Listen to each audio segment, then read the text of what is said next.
verses 2 to 8. Basahin po natin. Ganito po ang sabi. Ito ang sinabi ng Panginoong makapangyarihan sa pamamagitan ni Propeta Hageo, o sa English ay Hagay.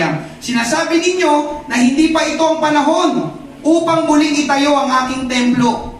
Matitiis nyo bang tumira sa magagandang bahay habang wasak ang templo? Isipin ninyo ang mga nangyayari sa inyo. Marami ang inihasik ninyo, pero kakaunti ang inyong ani.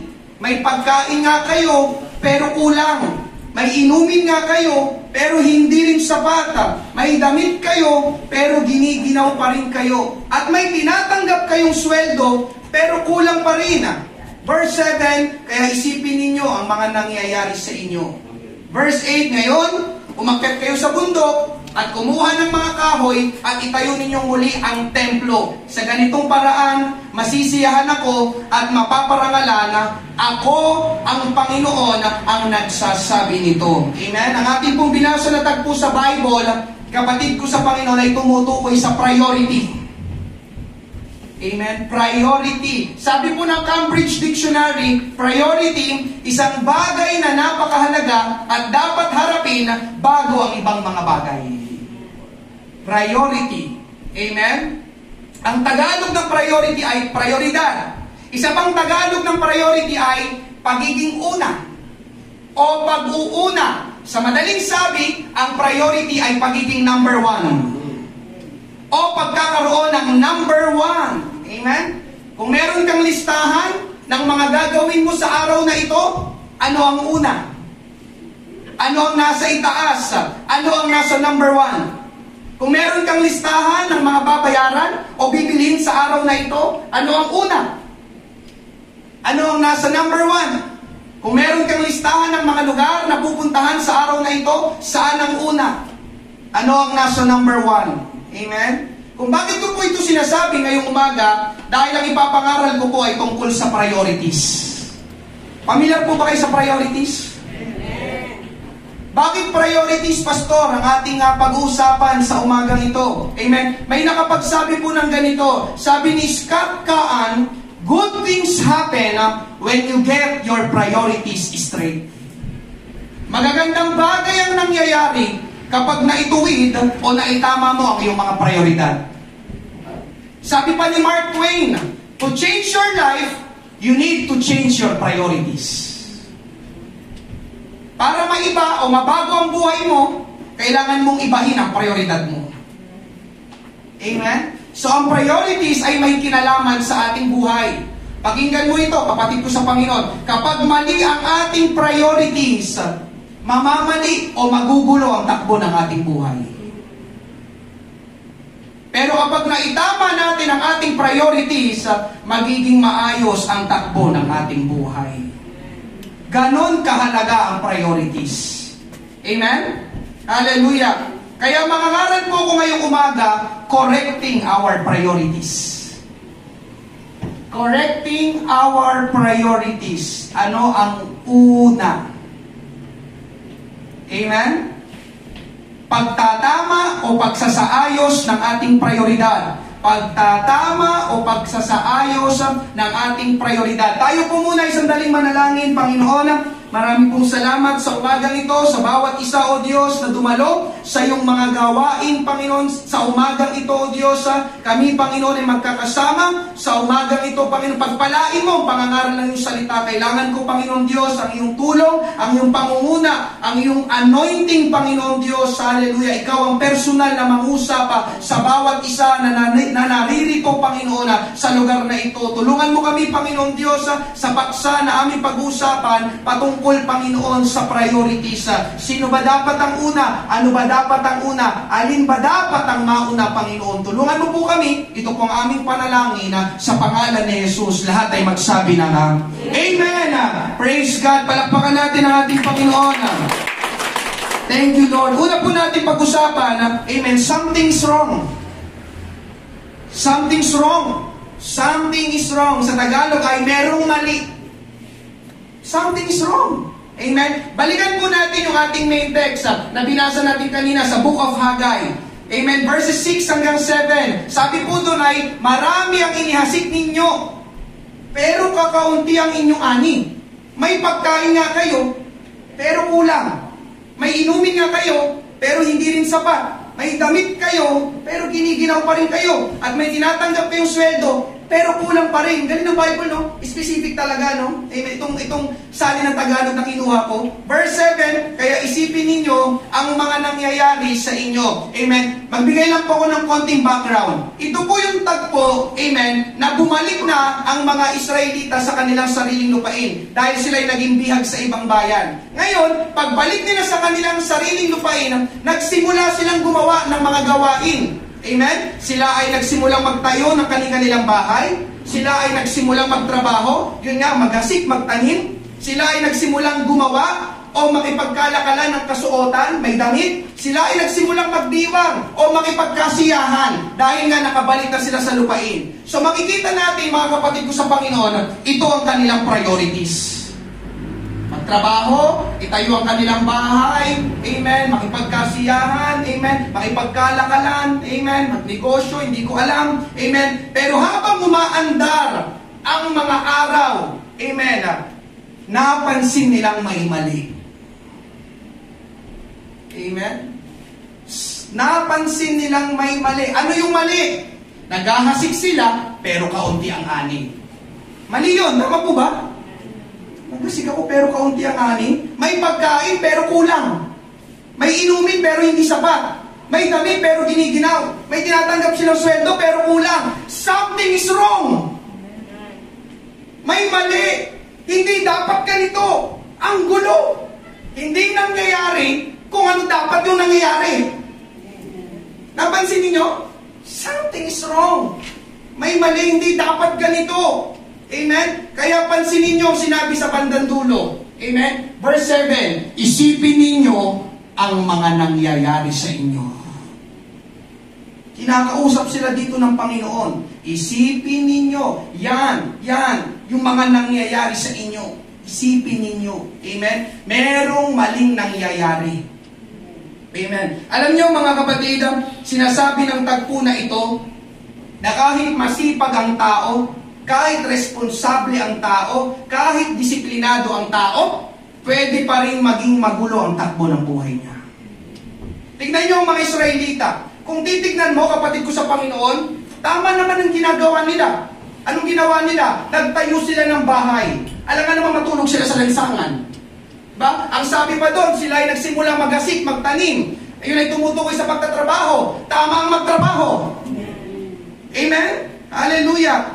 Para may makain. Pero bakit ganon? Hindi maganda, hindi mabuti ang mga nangyayari. Amen? Meron bang mali? Diba? Nagtatrabaho naman kami, nagtayo kami ng bahay namin. Siyempre dito kami matutulog. Nagtatrabaho kami para may makain kami. Pero bakit ganon? Hindi mabuti ang mga nangyayari. Meron bang mali? Ang sagot, kapatid ko sa Panginoon, ay meron. Anong mali?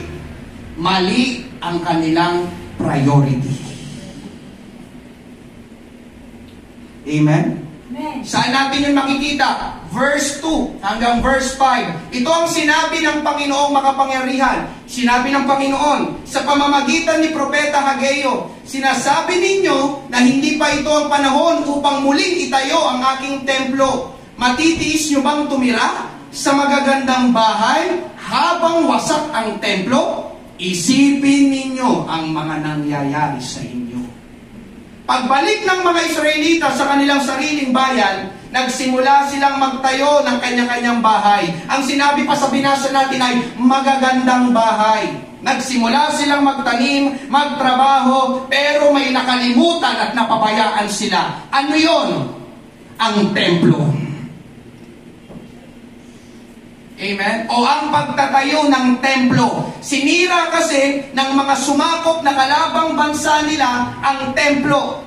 Amen? Sa Israel. Ngayon, pastor, anong meron sa templo? Anong meron? Ang templo, kapatid ko sa Panginoon, ay ang lugar kung saan nakakalapit ang mga Israelita sa Diyos.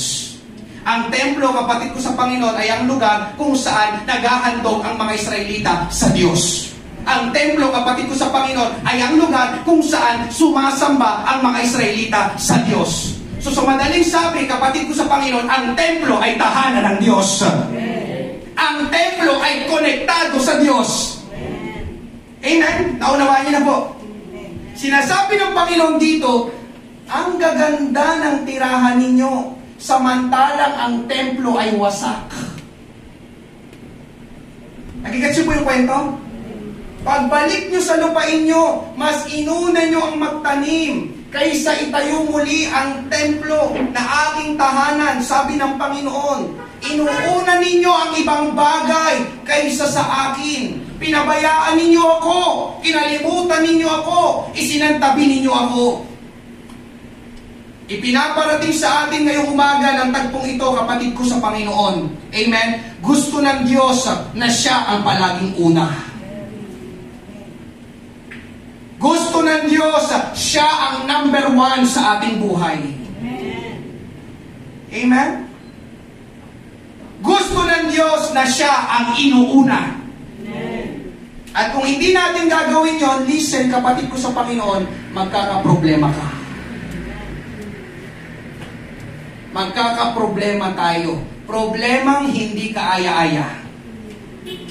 Amen? Anong resulta ulit? Dagasig, pero kaunti ang anit. May pagkain, pero kulang. May iinumin, pero hindi sapat. May damit, pero giniginaw. May tinatanggap na sweldo, pero kulang din. Amen? Kaya sabi ng Panginoon sa talatang 5, verse 5, isipin ninyo ang mga nangyayari sa inyo. Ngayong umaga, amen? Hallelujah! Kamusta ka, kapatid ko? Maayos ba ang nangyayari sa iyong buhay? Sa inyong pamilya? Sa iyong trabaho? Sa iyong negosyo? Sa inyong mag-asawa? Sa inyong pananalapi? Sa iyong pag-aaral? Sa inyong bahay? Kamusta? Maayos ba ang mga nangyayari o ang takbo ng iyong buhay? Dahil kung hindi, pakinggan mo ito, dahil kung hindi, at parang may mali, something is wrong, amen, balikan natin yung verse 5. Ano yung verse 5? Isipin niyo ang mga nangyayari sa inyo. Isipin ninyo ang mga nangyayari sa inyo. Lord, bakit ganito? Why something is wrong? Hindi dapat ganito, Panginoon. Why? Bakit? Kaya sabi ng Panginoon, sige, magmuni-muni ka. Isipin mo bakit nangyayari yan sa'yo. Amen po ba? Alam mo, kapatid ko sa Panginoon, yung nagpakapagod ka na, nagpakasipag ka na, nagpakabait ka na, ginawa mo ng lahat ng inaakala mong dapat gawin, pero hindi pa rin maganda o mabuti ang nangyayari. Bakit ganon? Diba? Bakit parang may mali? Kapatid ko sa Panginoon, i-check mo, baka mali ang priorities mo. Amen. Amen? Amen. Priorities. Ang ating pinag-uusapan ngayong umaga, Lord, bakit ganito? Hindi nagkakaigi, hindi nagiging mabuti. I-check mo, kapatid ko sa Panginoon, baka mali ang iyong priorities. Ano ulit ang priorities? Sino o ano ba dapat ang nasa unahan? Sino o ano dapat ang nasa taas? Sino o ano ba dapat ang number 1? Priorities. Amen? Hallelujah. Ganon kahalaga ang priorities. Ganon kahalaga ang pag-uuna sa Panginoon. Alam niyo habang ginagawa ko ito, kapatid ko sa Panginoon, amen, naalala ko nitong nakaraang gawain natin. May isang nanay lumapit sa akin dito. Ang sabi niya, Pastor, nung nakaraan na aksidente ang aking mister sa motor. Nagmamotor yung kanyang mister, na aksidente. Amen. Nagpagulong-gulong yung motor. Amen. Hallelujah. Alam niyo, kapatid ko sa Panginoon, yung mister niya, lagi ko yung iniimbitahan dito sa church. Kaya lang, panay ang tanggi. Marami daw siyang gagawin. Kailangan daw kumayod. At yun na nga, nangyari na yun. Alam niyo, salamat sa Panginoon, hindi siya napuruhan sa aksidente na yun. Yung motor lang nagpagulong-gulong. At nung nakita ko siya, amen, sabi ko sa kanya, bro, baka kinakausap ka na ng Panginoon. Lagi mo siyang tinatanggihan. May kinalaman yun. Diba? Pag in-invite ko, Pastor, sorry, daming gagawin, kailangan kumayod. Diba? Na-aksidente siya. Amen? Kala niyo mga kapatid, yung ipinapangaral dito, totoo ito. Amen? Ganon kasi yon. Kapag mali ang priorities mo, kapag hindi una ang Panginoon sa buhay mo, something will go wrong. May mangyayaring mali o masama. Amen? So anong kailangan gawin, kapatid ko sa Panginoon? Itama natin ang ating priorities. Isaayos natin ang ating priorities. Pangalawa, pag-usapan natin, correcting our priorities. Pagtatama o pagsasaayos ng ating prioridad. Amen? Pastor, bakit kailangan na tama pa ang ating priorities? Sinabi ko na kanina sa introduction, kapag mali ang ating priorities, mamamali o magugulo ang takbo ng ating buhay. Pero kapag naitama natin ang ating priorities, magiging maayos ang takbo ng iyong buhay. Amen? Ngayon, ang tanong, ano ba ang tamang priorities? Amen? Pakinggan mo ito, kapatid ko sa Panginoon. Ang tamang priorities o ang tamang ayos ng priorities ay laging una ang Diyos. Uulitin ko, ang tamang priorities o ang tamang ayos ng priorities, laging una ang Diyos. Amen? Sa bawat bahagi sa ating buhay, dapat laging una ang Diyos. Sabihin mo sa katabi mo, dapat laging una ang Diyos.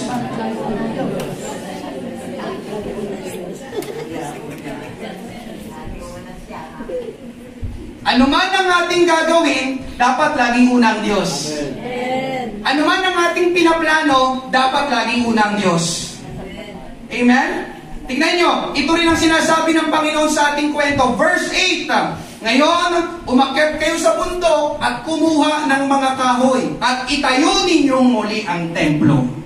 Sa ganitong paraan, masisiyahan ako at mapaparangalan, ako ang Panginoon ang nagsasabi nito. Ang Panginoon mismo nagsasalita, nagsasabi. Parang sinasabi ng Panginoon dito, amen, mabuti naman ay natawag din ang atensyon ninyo, mga Israelita, na hindi na mabuti ang nangyayari sa inyo. Kaya ang gawin ninyo ngayon, unahin na ninyo ako.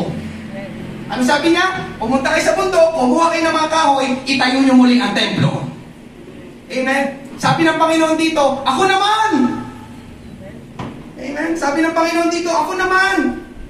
Alam niyo, kapatid ko sa Panginoon, ang Panginoon naman talaga dapat ang una.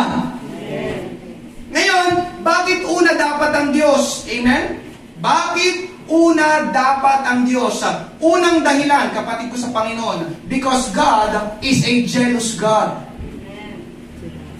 Bakit una dapat ang Diyos? Dahil ang Diyos ay mapanibughuing Diyos. Amen?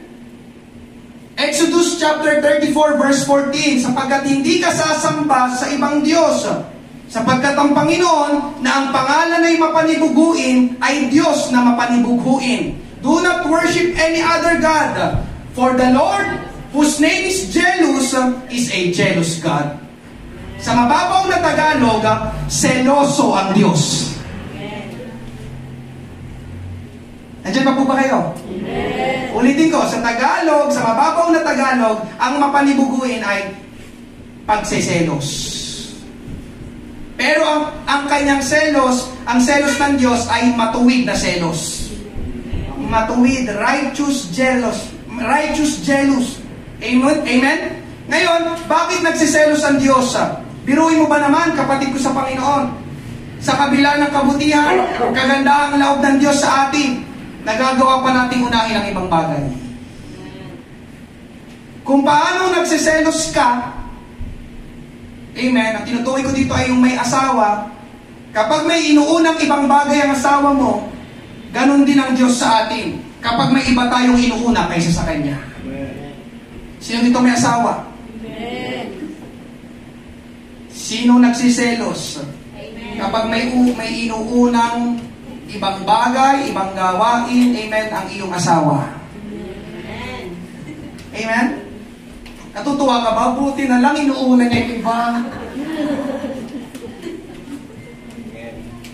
Ganun ba yan? Di ba minsan napapaisip ka? Di ba? Ako ang naglalaba, ako ang nagluluto, ako naglilinis dito sa bahay, pero lagi siyang nasa mga kaibigan niya. Marami siyang oras sa iba, pero sa amin na pamilya niya, kaunti lang. Di ba? Nakakapangselos. Sa lahat ng mga nanay natin. mo, ikaw ang inuuna dahil ikaw ang asawa. Amen. Tama ba sa lahat ng mga may asawa? Amen. Ganon din ang Diyos. Amen? Ako ang Diyos na nagpapala sa inyo. Ako ang Diyos na nag-iingat sa inyo. Bakit hindi ako ang inuuna ninyo? Amen po ba? Amen. Hallelujah. Ganito yan kapatid ko sa Panginoon, di ba? Yung inuuna ng tao ang trabaho, inuuna ng tao ang schoolworks, inuuna ng tao ang gala, inuuna ng tao ang ibang bagay. Alam nyo, parang ganito yung bumuo lang ako ng illustration. Sabi ng Diyos, nakakapangselos lagi na lang akong inuhuli. Paano kaya kung hindi ko na siya gisingin? Makakapasok pa kaya siya sa trabaho? Makakapasok pa kaya siya sa school? Makakagala pa kaya siya? Nagets niyo po yung kwento? Yung istorya ko? Di ba? Paano lang naman? Di ba?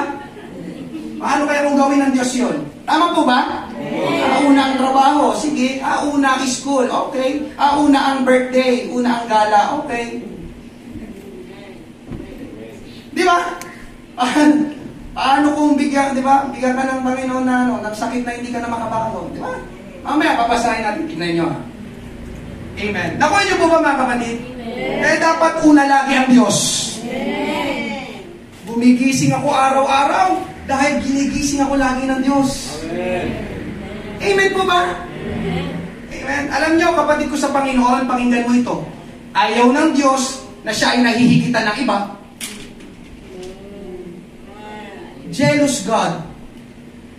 Ayaw ng Diyos na siya ay number 2 o number 3 lang sa buhay natin. Kaya si Rolene, number 2 lang siya sa akin. Number 1 ang Panginoon. Amen. Alam niyo yun, tanongin niyo siya. Amen. Yung misis ko, number 2 ka lang, number 1 ang Panginoon. Amen. Amen po ba? Amen. Gusto ng Diyos, siya lagi ang una o number 1 sa buhay natin. Bakit? Dahil siya ay mapanibuhuing Diyos.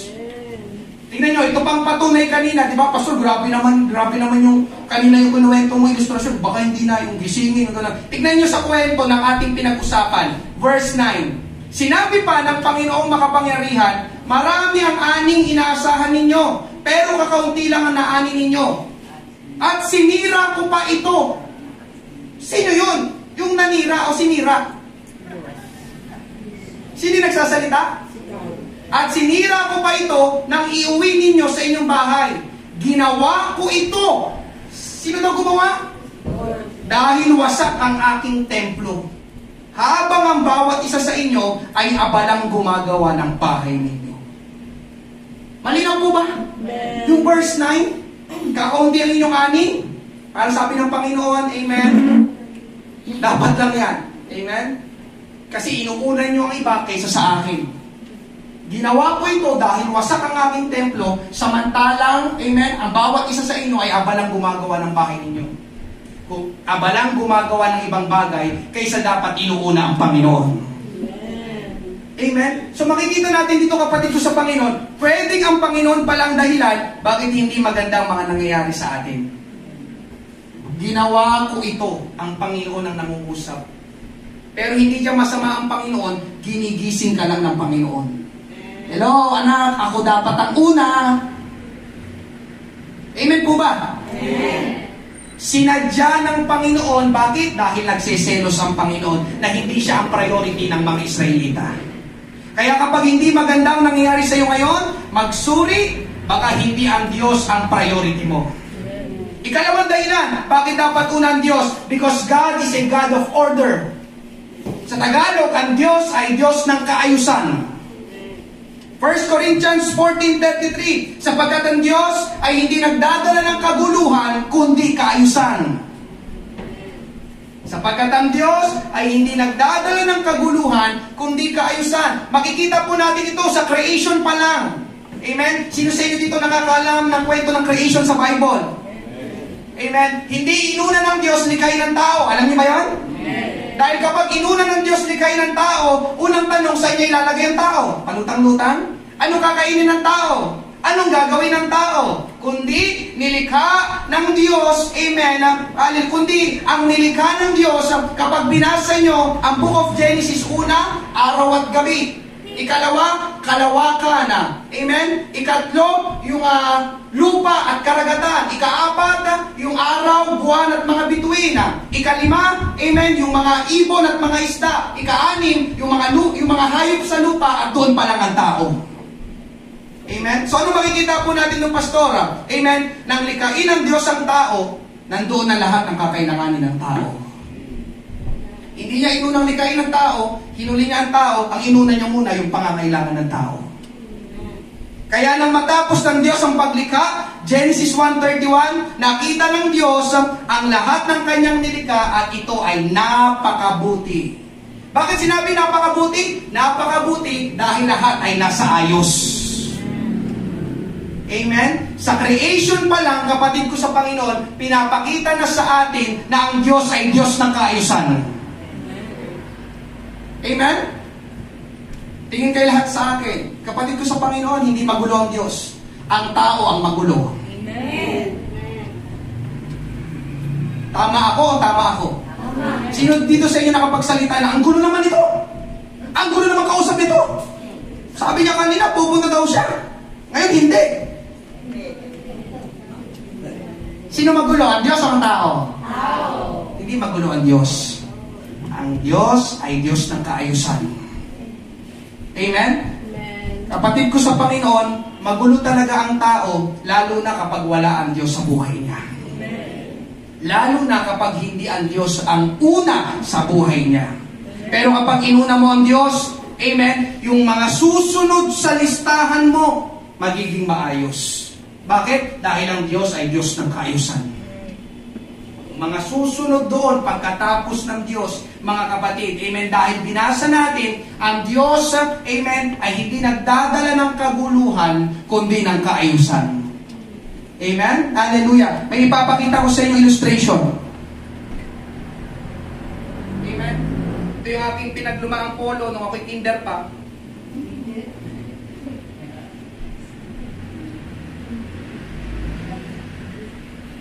Oy, kasya pa. Kaya lang, lumaki na yung aking tiyan. Ano nakalagay? Ano nakalagay? Siyempre, magbubutones ako, hindi pwede nakaganyan, di ba? Magbubutones ako. Ano nakalagay? Amen. Ito yung tamang ayos ng priorities na dito sa bandang ito. Nilagay ko, ito, di ba sabi ko kanina, ang tamang priorities, laging una ang Diyos. Tama po ba? Amen. So, hindi ko na nilagay mga susunod. Pero para sa akin, ang priorities, ang Diyos, pamilya, church, trabaho, o pag-aaral. Tapos kayo na bahala sa mga susunod. Kaibigan, o ano pa yan. Pero para sa akin, ganun ang pagkakaayos ng priorities. Pero punto ko dito, laging una ang Diyos. Amen. Ngayon, kapatid ko sa Panginoon, ito naman yung sayo. Anong priorities mo? Amen? Ay, priorities ko yung trabaho.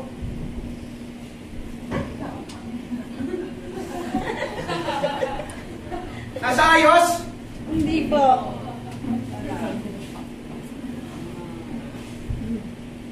Ay, hindi. Yung priorities ko pala, gumraduate ako may honor. Nasa ayos? Hindi po. Ay, hindi. Ang priorities ko pala, yung kumita ng pera. Nasa ayos? Hindi po.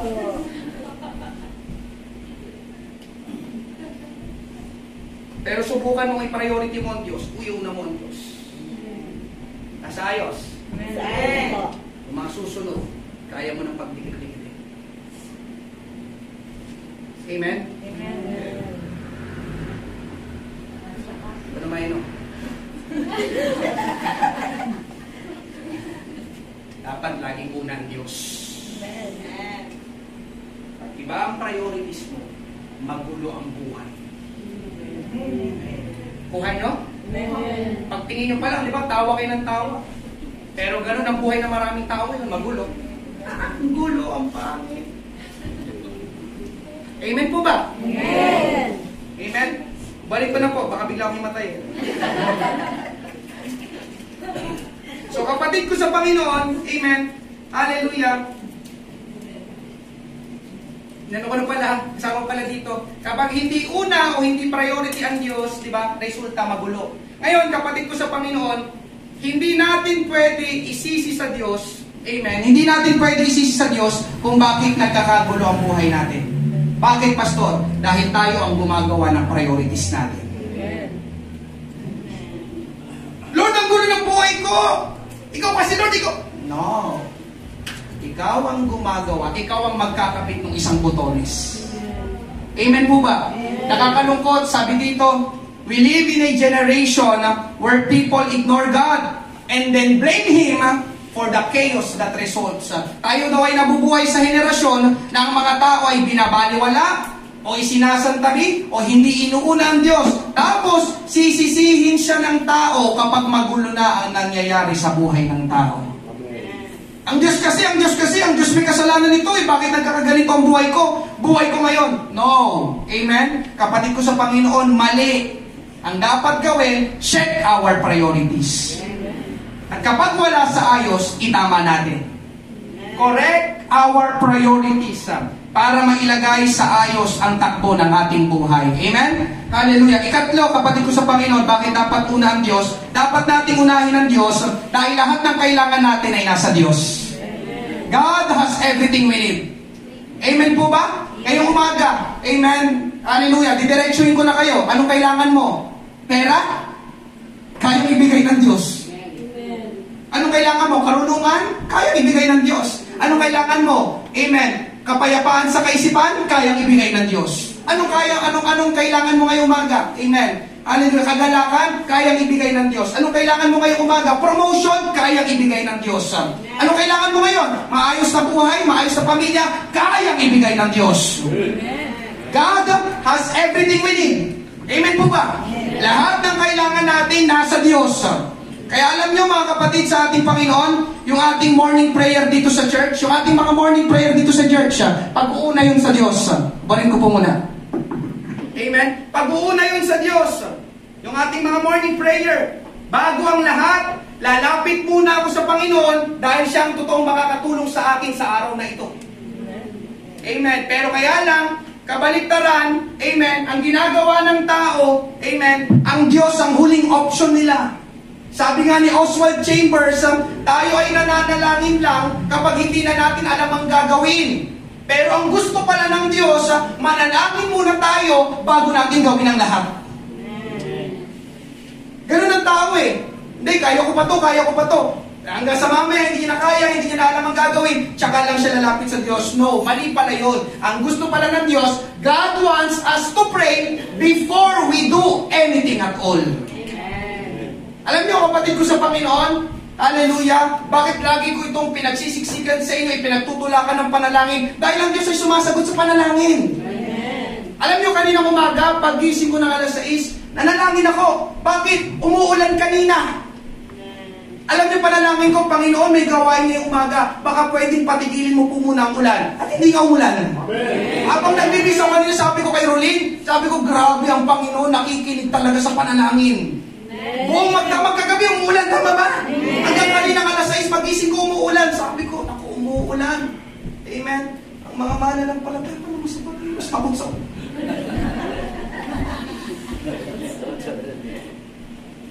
Kaya nanalangin ako na, Lord, please, patigilin mo po muna ang ulan. Wow, kita ko yung resulta ngayon. Amen. Hindi basa yung lupa, oh.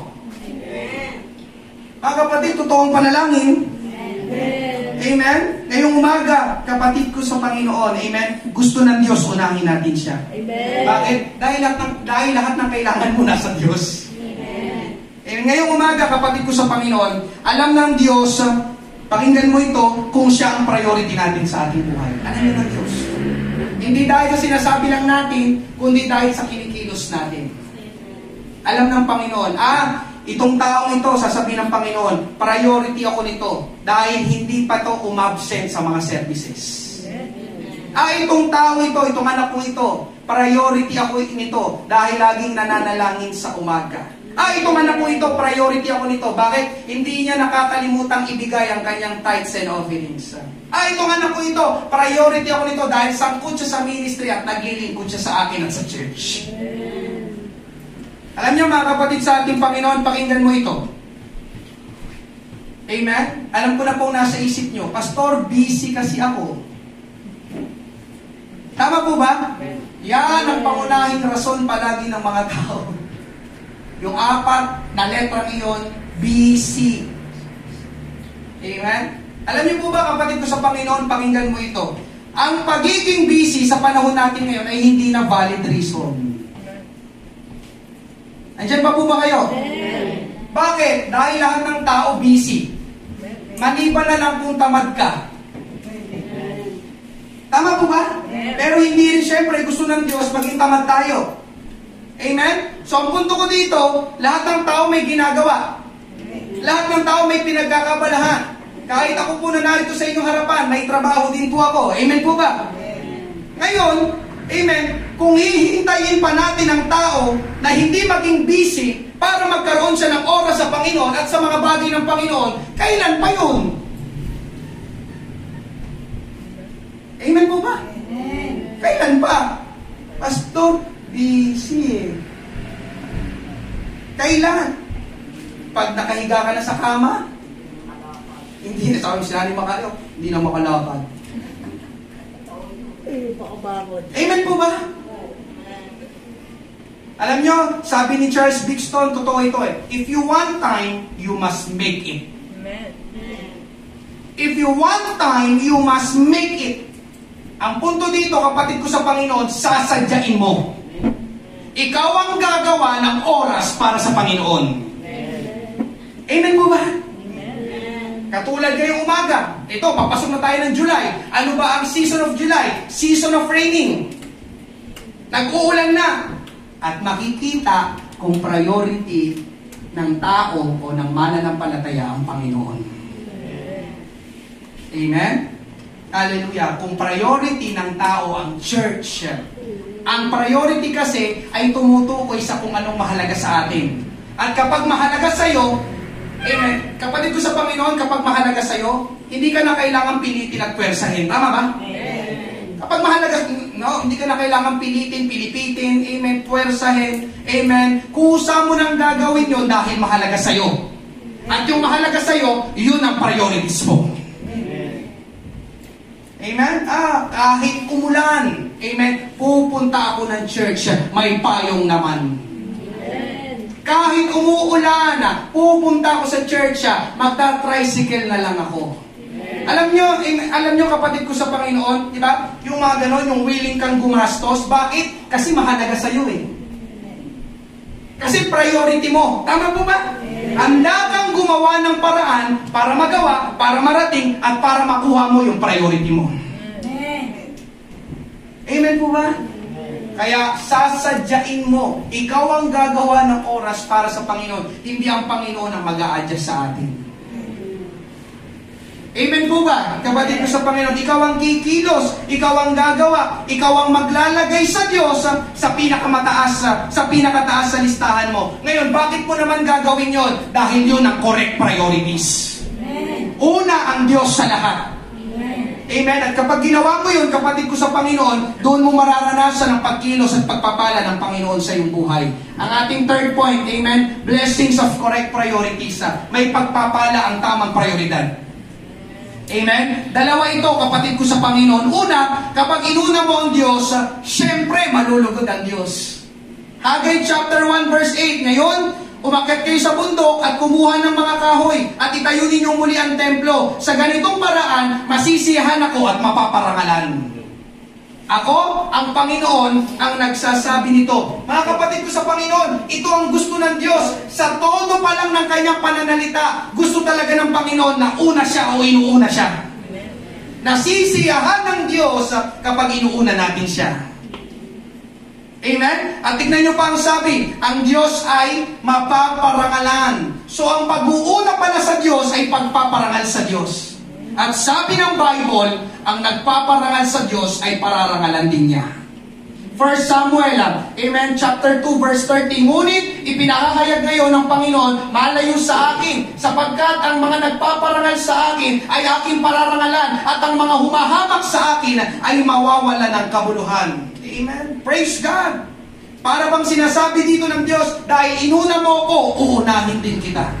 Dahil nalugod ako sa iyo, pagpapalain kita. Amen. Ikalawa, kapatid ko sa Panginoon, pinagpapala ang tao na inuuna ang Diyos.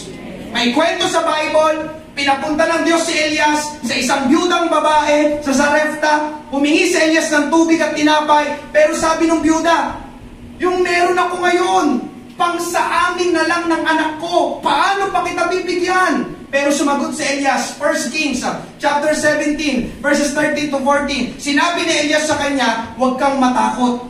Humayo ka at gawin mo yung sinabi, ngunit igawa mo muna ako.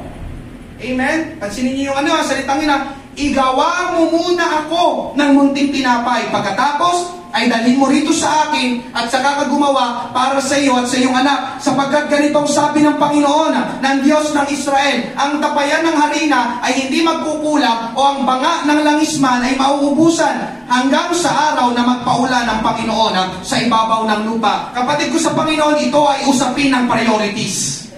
Pwedeng sabihin ng babaeng balo dito, ang dami ko nang iniisip, uunahin ko pa ba ang Diyos? Uunahin pa ba kita?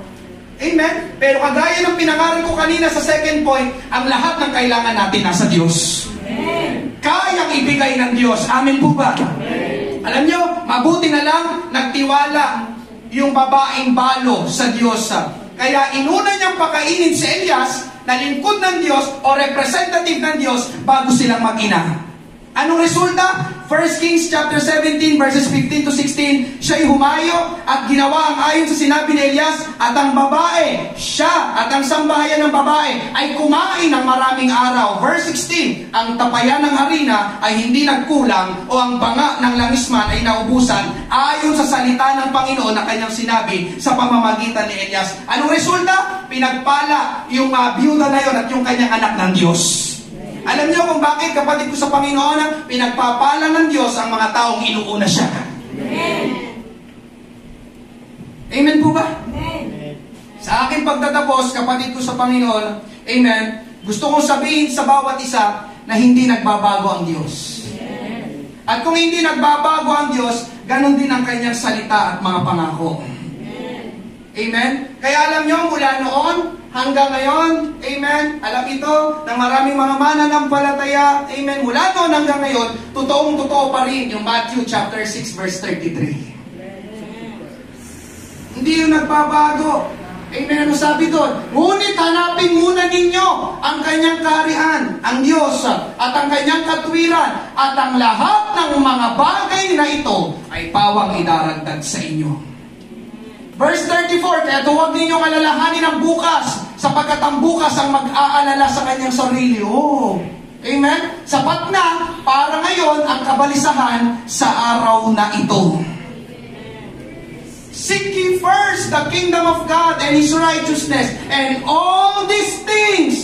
Ano yung all these things? Yun nga, yung mga taong yung mga bagay na inaalala mo, yung mga bagay na pinagpapagalan mo, yung mga bagay na gusto mong unahin, yung mga bagay na pinagpapaguran mo. Sabi ng Panginoon, unahin mo siya. Yung mga bagay na yan, idadagdag ko na lang sa'yo. Amen. Amen. Amen. Tignan mo, sabi ng Panginoon, tignan mo, nagpapakapagod ka. Ano resulta? Pero lapit ka sa akin, sabi ng Panginoon. Mga bagay na yan na hinahanap mo, hinahanap ng mga hindi mananampalataya. Pag binasa niyo yung context niyan, amen? Yung mga pangangailangan mo, kayang-kayang i-provide ng Panginoon. Amen. Pastor, kasi pasukan mo kasi, sabi ng Panginoon, unahin mo ko. Pastor, kasi bukas lunes na, unahin mo ko. Amen. Pastor, po may papayaran ako, unahin mo ko. Amen po ba? Amen. Nag-aalala ka sa bukas? Sabi ng Panginoon, hayaan mong bukas mag-alala sa kanyang sarili. Ano? Amen? Hayaan mong bukas mag-alala sa kanyang sarili. Sabi lang ng Diyos, unahin mo ko. Amen po ba? Amen. Amen? Kaya ngayong umaga, ang tanong ko sa bawat isa, kamusta ang priorities mo? Sino ang una? Ano ang una? Ang iyo bang inuuna ay kayang ibigay ang kayang ibigay ng Diyos? Amen? Worth it ba na inuuna natin ang ibang bagay, ibang gawain, ibang lakad kaysa sa Diyos? Ngayong umaga, kapatid ko sa Panginoon, itama natin ang ating priorities.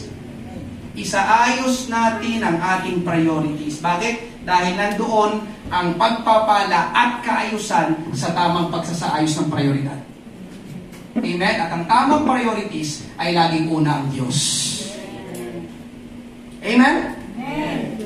Hallelujah. Amen? Konti lang, testimony, ito isa sa Mandaluyong, tapos yung isa, kabataan dito sa church. Alam niyo, kapatid ko sa Panginoon, lalo na may mga estudyante dito, di ba? Siyempre, busy ngayon sa school, pero may kabataan dito, amen, lagi nasa church siya, nasa ministry, pero honor student siya sa kanilang school. Dami gagawin sa school, dami activities, dami research. Amen. Hallelujah. Hindi niya na nga hinahangad na mag-honor student siya, pero binigay ng Diyos sa kanya. Siya ay dean's listed. Pero nandito lagi sa church. Amen. Amen. May isang kabataan sa Mandaluyong. Amen. Hallelujah. Lagi rin una ang church. Hindi niya pinababayaan ng church. Estudyante sa RTU. Amen. Itong nakaraang taon ata, amen, merong pumili yung kanilang school ng mga estudyante. Parang pinadala sila sa Malaysia. Walang bayad.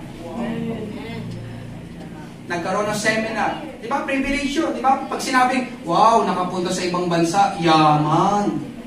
Pero siya, walang ginastos. Di ba? Sa pamasahe, sa pagkain. Siguro yung kanyang pasalubong na lang. Amen? Alam nyo, kilala ko yung kabataan na yun. Active na active din sa paglilingkod sa Panginoon. Hindi uma-absent kahit midweek service sa Mandaluyong. Amen? Nagpatotoo na rin dito, isang tatay, amen, bumabiyahe siya noon kapag linggo ng Move It, amen. Napansin niya, isang linggo, pinili niyang bumiyahe sa Move It, ang resulta, ang tamlay ng kanyang biyahe. Amen. Pero sinubukan niya, umaten muna siya, at pagkahapon, doon siya bumiyahe, amen. Ano bang tawag dito? Ang linis, ang gaan ng daloy ng blessing ng Panginoon. May mga tao tayo dito, nagtitinda sa palengke, linggo, amen, ang pinakamabenta, pero ayaw nilang magsara ng tindahan. Pero hindi sila pinagkukulang ng Panginoon. Priorities. Check your priorities. Correct your priorities. Yung mga inuuna mo, kayang ibigay ng Diyos. Na hindi ka basta nagpapakapagod. Ikaw, yung parang mo, pagod na pagod ka. Di ba? May mga Israelita, nagtani, nagasik, kaunti ang ani.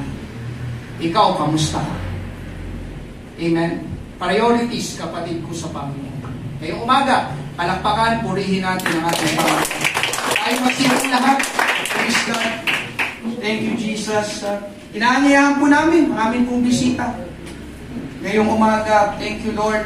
Hindi mo pa tinatanggap si Jesus sa iyong buhay. Ito po ang tamang pagkakataon. Hindi po relihiyon ang tatanggapin mo, kundi ang tatanggapin mo, amen, ay isang Diyos na pumarito sa lupa para bayaran ang ating makasalanan at iligtas tayo, amen, sa walang hanggang kamatayan. Thank you, Lord. Thank you, Jesus. Praise God. Marami pong salamat. Palain po kayo ng ating Panginoon. Sa lahat po, amen, ng mga mananampalataya, ito po ang tamang oras. Check our priorities. Amen. Isipin ninyo mga nangyayari sa inyo. Bakit parang may mali? Something is wrong. Bakit ganon? Hindi mabuti, hindi nagkakaiga, hindi nagkakatugma-tugma. Yung mga inaasahan kung dapat mangyari, hindi nangyayari. Check your priorities. Amen? Minsan, ang Panginoon na mismo ang gumagawa ng paraan para gisingin ka. Amen? Para sabihin sa'yo, anak, ako kasi dapat ang una. Amen? Ngayong umaga, tayo po'y mag-altar call. Amen? Itama, isaayos natin ang ating priorities sa ating Panginoon. Dapat, laging una ang Diyos. Habang tayo po'y umaawit, amen, kung sa ngalan mo, kami ay sama-sama. Praise God. Binubuksan po natin ang ating altar. Pwede po tayo lumapit sa harapan. Tayo po'y manalangin sa ating Panginoon.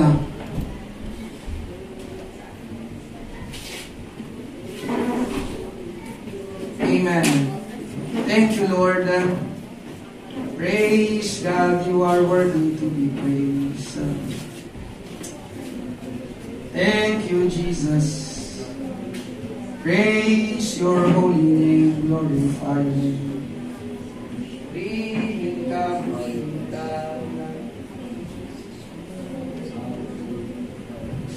Lord, sige po, manalangin po tayo. Thank you, Lord. Isipin natin ang mga nangyayari sa atin. Kung meron mang mali, if something's wrong, amen? Let's check, let's go back to our priorities. Ano ba ang nauuna? At kapag mali ang nauuna, amen, mabuti ang Panginoon na gusto lang ng Panginoon na itama at ayusin natin. Siya ang ilagay natin sa number 1. Amen? Hindi ka bibiguin ng ating Panginoon. Praise God. Thank you, Jesus. Glorify your name. Hallelujah. Lord, speak to every heart. Touch every lives, Panginoon. Hallelujah. Sa umagang ito, Panginoon Diyos, mangusap ka sa bawat isa. Turuan mo kami, Panginoon. Ikaw dapat ang aming unahin sa aming buhay. Patawarin mo po kami, Panginoon Diyos, sa aming mga pagkakamali, sa mga oras, Panginoon, na ikaw ay aming naisasantabi. Ikaw, Panginoon, ay aming nababaliwala. Patawarin mo po kami, Panginoon. Tulungan mo kami sa umagang ito, Diyos. Gumawa kami, Panginoon, ng tamang pagpapasya, tamang pagsasaayos, Panginoon, ng priorities. Sapagkat ang aming mga priorities, O Diyos, ang magdidikta kung anong magiging takbo ng aming pamumuhay, Panginoon. Ikaw dapat lagi ang una, Panginoon Diyos. Hallelujah. Thank you, Lord. Kung sa ngalan mo kami ay sama-sama, kumikilos ka sa aming pagsamba, at sa aming pagdaloy pagpapalain ang mga buhay namin. Ang mga buhay namin, pag-ibig ng Diyos, pag-ibig ng Diyos ay di nagmamaliw. Biyaya niya ay hindi nagwawakas, at ito'y laging bago sa bawat umaga. Ang katapatan mo, Diyos. Tayo magsitayong lahat. Dakila. Sabay-sabay nating awitin na kung sa ngalan mo. Kung sa ngalan mo kami ay sama-sama. Awitin natin. Kumikilos ka sa aming pagsamba,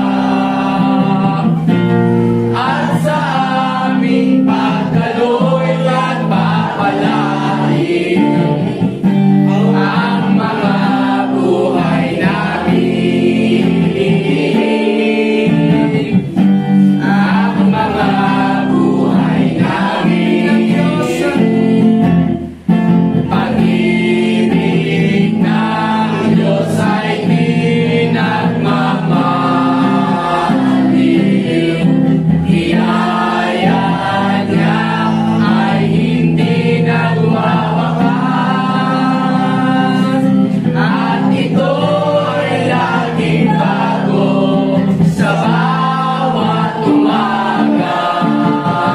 Ang katapatan mo, Diyos, dakila sa lahat. Dakila sa lahat. Dakila sa lahat. Thank you, Lord. Purihin, pasalamatan natin. Dakila ka, Panginoon Diyos. Praise God. Praise God, praise God, praise God. You are worthy to be praised, Thank O you, God. Jesus. You are worthy. You are worthy to be praised. Hallelujah. Thank you, God. Thank you. You are worthy. Malinaw po ang gustong sabihin ng Panginoon sa atin ngayong umaga. Dapat lagi siyang una. Yun ang gusto ng ating Panginoon. Amen?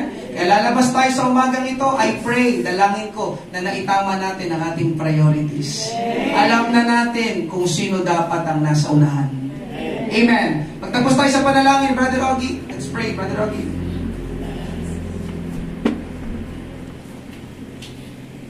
Yes, maraming salamat po, Panginoong Isus, sa umagang ito, Panginoon. Ang mga talikulan namin, Panginoon, ilagay mo sa aming puso, isipan na hindi mawawala, Panginoon. Lord, maraming salamat din kami po ay pasamantala mo, Panginoon, ingatan, Panginoon, sa kanya-kanyang pag-uwi, Panginoon, Lord Jesus. Maraming salamat po sa pangalan ni Jesus. Amen! Praise God! Maraming salamat po sa inyong pagdalaw ngayong umaga. Amen! Sumayin niyo po ang pag-iingat at pagpapala ng ating Panginoon.